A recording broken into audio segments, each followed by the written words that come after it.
I'm sitting on my house, pop, pop, pop, pop, pop, pop, pop, pop, pop. Call the 911, still shots being fired in the back of the 911 call. Here comes the city police pulling out. Pull up, there's a whole crowd. You can tell who the shooter is clearly because he's hyped up telling them what they wasn't going to do. They better not touch him, better not say nothing to him. And what did they do? Got in their car and they left. This isn't the first time this happened. It happens all the time they pull up. They pull up down there. Sometimes they don't even get out their cars. The shooter or whoever's doing whatever, cuss them out. They get in their car and left. My question is, what is protocol when something like this happens? I've been put in cuffs for less. And that's a woman named Shawnette in Uniontown, Pennsylvania. Uniontown is in the southwestern part of the state, just south of Pittsburgh.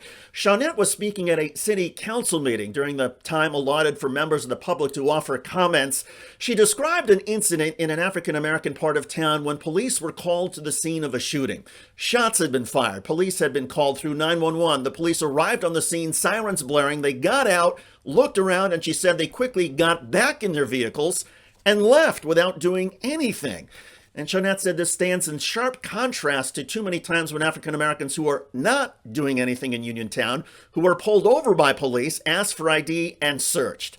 Shawnette said in this particular violent incident a few nights ago, what was so striking is that there were countless eyewitnesses, people who were on the street, who said that the evidence pointing to the shooter was clear. You could have put him in cuffs. I'm sure if you searched him, he would have had a gun in his pocket, because right before y'all pulled up, the shots were still firing while I'm on the call with 911. Called and spoke to Chief DeWitt. What does he do? Try to call on me like he did the last time. Called Mayor Gerke. He calls me back. Was supposed to call me back Tuesday. Never called me back. I was at work when he did call me back. Asked him, can you call me back after 11 on Tuesday? I'll be available. Or whenever you're available. He said he had a meeting at 9:30 Tuesday to be exact. Never heard back from him. This is ridiculous. Ridiculous. And Shawnette is referring, of course, not just to the lack of police action at the shooting, but also, as we heard, to the way police, she says, have ignored her request for information and a follow-up. Shawnette says that she has repeatedly asked the chief of police, other city officials, the mayor's office about police protocols for these situations, and her complaints, she says, have repeatedly been ignored. Initially, after this incident, police said that the reason the officers turned away and left the scene was because they thought that the shots fired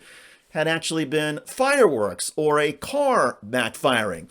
But Shawnette points out that's absurd because of the number of people who were there on the scene who actually witnessed a man holding a gun and firing the shots in the air.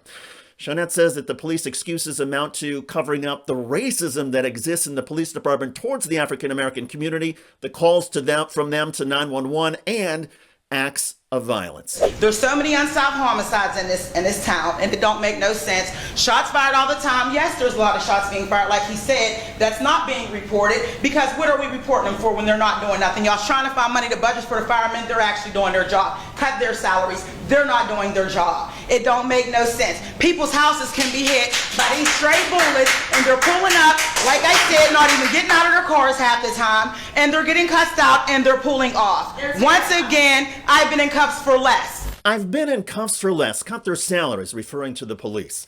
This video was first posted by Jesse Blackburn. He's a journalist in Southwest Pennsylvania who runs the website Fayette Exposure. His post and Shawnette's comments have generated a lot of attention, a lot of comments, including from conservatives who say, no, wait a second, progressives want the police to be less aggressive towards African Americans, but now you're saying you want them to be more aggressive? Which is it? And by the way, this is what happens when you seek to defund the police.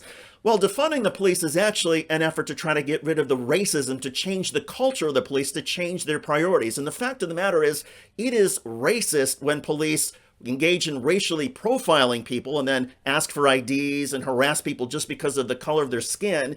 It can also be racist when police choose not to act in certain situations because the people affected by public safety are African Americans. And the fact of the matter is, police have a duty, an obligation to protect and to serve all of us, regardless of our skin color. It does seem like tensions in Uniontown, Pennsylvania are on the rise and are not getting any better, and so the future for all of this does not look very bright. Tensions are indeed running high. Our thanks to Jesse Blackburn for posting the video. I'm David Shuster. Thanks for watching. Tell me your thoughts in the comment section.